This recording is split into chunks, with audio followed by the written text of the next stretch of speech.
Hi வாங்க, இன்றைக்கி இவங்க பார்க்குறது கோதுமை ரவை பிரியாணி தான். அந்த கோதுமை ரவை பிரியாணி செய்கிறதுக்கு கோதுமை ரவை வந்து 1/4 கிலோ எடுத்து நல்லா லேசாக வறுத்து ஒரு 1/4 லிட்டர் தண்ணி வச்சு கொஞ்சம் நேரம் அப்படியே ஊற வச்சிடணும்.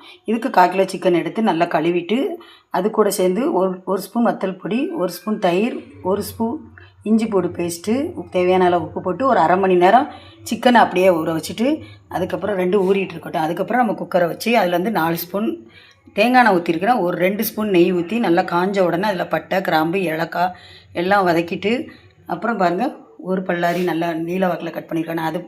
அதே நல்லா பொன்னிறமாக ஆன பிறகு ஒரு தக்காளி,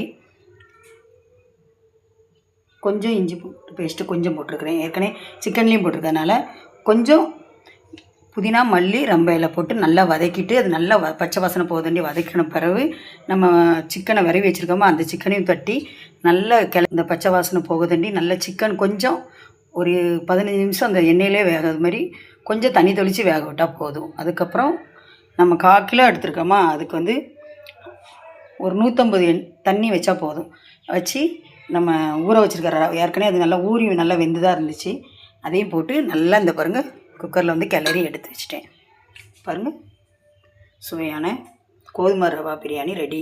இதுக்கு ஸ்வீட், இது பொரியல், இதுக்கு தயிர் பச்சடி. லைக் பண்ணுங்கள், ஷேர் பண்ணுங்கள், கமெண்ட் பண்ணுங்கள், மறக்காமல் சப்ஸ்கிரைப் பண்ணுங்கள்.